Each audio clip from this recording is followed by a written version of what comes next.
Okay, Lakshmi ಬಾರಮ್ಮ ಧಾರಾವಾಹಿ ಅಂತ್ಯ ಆಗಿರುವಂಥದ್ದು. ಆದಷ್ಟು ಬೇಗ ನೀವು ಮತ್ತೆ ಬೇರೆ ಪ್ರಾಜೆಕ್ಟ್ಗಳಲ್ಲೂ ಕೂಡ ಕಾಣಿಸ್ಕೋಬೇಕು. ಯಾವ ರೀತಿ ಪಾತ್ರದ ನಿರೀಕ್ಷೆಯಲ್ಲಿದ್ದೀರಾ? ನಾನು ಆಗಲೇ ಹೇಳಿದ ಹಾಗೆ it has to have a importance. ಈ ಒಂದು ಸೀರಿಯಲಲ್ಲಿ ಈಗ ಹೇಗೆ ಲಕ್ಷ್ಮೀ ಬಾರಮ್ಮದಲ್ಲಿ ವೈಷ್ಣವ್ ಲಕ್ಷ್ಮಿ ಬಿಟ್ಟರೆ ಒಂದು ಪಾತ್ರ ಇದೆ ಅಂದರೆ ಅದು ಕಾವೇರಿ ಅನ್ನೋ ಥರ ಇತ್ತು. ಅದೇ ಥರ ಪಾತ್ರ ನಾನು ಹುಡುಕ್ತಾ ಇದ್ದೀನಿ. ಸುಮ್ಮನೆ ಹಿಂಗೆ ಬಂದು ಅಂದರೆ I don't want to waste my talent, ಆಯಿತಾ. ಅದು ನನ್ನ ಸೊಕ್ಕಂತ ನಾನು ಹೇಳೋಕ್ಕೆ ಇಷ್ಟಪಡಲ್ಲ. ನಾನು ಇರೋದೇ ಹಾಗೆ. ನನಗೆ ಒಳ್ಳೆ ಪಾತ್ರಗಳು ಬೇಕು. ನನ್ನ ಆ್ಯಕ್ಟಿಂಗ್ಸ್ ಈಗ ನಾನು ಹೇಗೆ ನಾನು ಆ್ಯಕ್ಟ್ ಮಾಡಿದ್ರೆ ಎಲ್ಲರೂ ಹೇಳ್ತಾರೆ ಚೆನ್ನಾಗಿ ಮಾಡ್ತಾಯಿದ್ದೀರಾ ಅಂತ.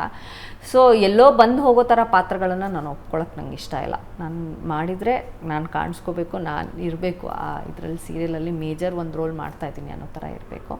ಆ ಥರ ಪಾತ್ರಗಳನ್ನೇ ಹುಡುಕ್ತಾ ಇದ್ದೀನಿ. ನೋಡೋಣ, ಸ್ವಲ್ಪ ಟೈಮ್ ತೊಗೊಳುತ್ತೆ ಆ ಥರ ಪಾತ್ರ ಸಿಗೋದಕ್ಕೆ, ಬಟ್ ದಟ್ಸ್ ಓಕೆ ಅಂತ ಅನಿಸುತ್ತೆ ನನಗೆ. ಈಗ ಸೀರಿಯಲ್ ಶೂಟಿಂಗ್ ಇಲ್ಲ, ಮನೇಲೇ ಇರುವಂಥದ್ದು. ಲೈಫ್ ಹೇಗಿದೆ ಮೇಡಮ್? ಆ್ಯಕ್ಚುಲಿ ಬ್ಯುಸಿ ಇದ್ದೀನಿ ನಾನು, ಯಾಕಂದ್ರೆ ನನ್ನ ಮಗಳು ವೆಕೇಷನ್ ಇವಾಗ. ಓಕೆ, ಫುಲ್ ಟೈಮ್ ಅವಳ ಜೊತೆಗೆ ಇರಬೇಕು.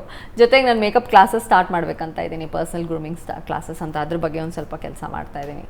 ಸೊ ಬ್ಯುಸಿ ಇದ್ದೀನಿ ನಾನು, ಕೆಲಸ ಇಲ್ಲ ಅಂತ. ಬಟ್ ಆ ಕೆಲಸಕ್ಕೆ ಹೋದಾಗ ಏನು ನಾ ಬ್ಯುಸಿ ಇರುತ್ತಲ್ಲ ಅದನ್ನು ಮಿಸ್ ಮಾಡ್ಕೊಳ್ತೀನಿ ನಾನು. ಮಾರ್ನಿಂಗ್ ಬೆಳಿಗ್ಗೆ ಬೇಗ ಏಳೋದು, ನಾವೆಲ್ಲ ಮುಗಿಸ್ಕೊಂಡು ಅಲ್ಲಿ ಹೋಗೋದು, ಅಲ್ಲಿ ಮುಗಿಸ್ಕೊಂಡು. ಯಾಕಂದರೆ ನಾವು ಲಕ್ಷ್ಮೀ ಬಾರಮ್ಮ ಮಾಡ್ತಾ ಇದ್ದಿದ್ದು ನ್ಯೂ ಯಲಹಂಕ ಟೌನಿಂದ ಆ ಕಡೆ.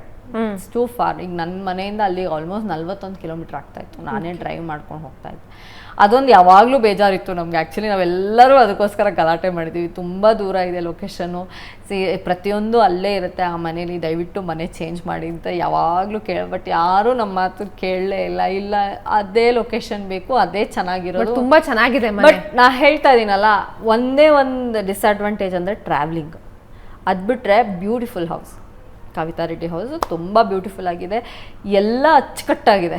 ಒಂದು ಶೂಟಿಂಗ್ ಮಾಡೋದಕ್ಕೆ ಏನೇನು ಬೇಕು ಪ್ರತಿಯೊಂದೂ ಅವರು ತುಂಬ ಅಚ್ಚುಕಟ್ಟಾಗಿ ಮಾಡಿದ್ದಾರೆ. ಸೊ ಟ್ರಾವೆಲಿಂಗ್ ಒಂದೇ ಬೇಜಾರು, ಅದ್ರ ಬಿಟ್ಟರೆ ಬೆಸ್ಟ್ ಹೌಸ್. ಓಕೆ, ಆದಷ್ಟು ಬೇಗ ತೆರೆ ಮೇಲೆ ಕಾಣಿಸ್ಕೊಳ್ಳಿ, ವೀಕ್ಷಕರಿಗೆ ಮನರಂಜಿಸಿ ಅಂತ ಕೇಳ್ಕೊಳ್ತಾ, ಇಷ್ಟೊತ್ತು ಏಷ್ಯಾನೆಟ್ ಸುವರ್ಣ ನ್ಯೂಸ್ ಜೊತೆಗೆ ನಿಮ್ಮ ಅಮೂಲ್ಯವಾದ ಸಮಯವನ್ನು ಕೊಟ್ಟಿದ್ದೀರಾ. Thank you so much madam. ನಿಮ್ಮ ಮುಂದಿನ ಜೀವನಕ್ಕೆ ಒಳ್ಳೆಯದಾಗಲಿ. Thank you so much. ನನ್ನ ಕರೆದು ಮಾತಾಡ್ಸಿದ್ದಕ್ಕೆ ಏಷ್ಯಾನೆಟ್ ಸುವರ್ಣ ಚಾನೆಲ್ ಅವ್ರಿಗೆ ನಾನು ಧನ್ಯವಾದ ಹೇಳೋಕ್ಕೆ ಇಷ್ಟಪಡ್ತೀನಿ. ನಮಸ್ಕಾರ. Thank you.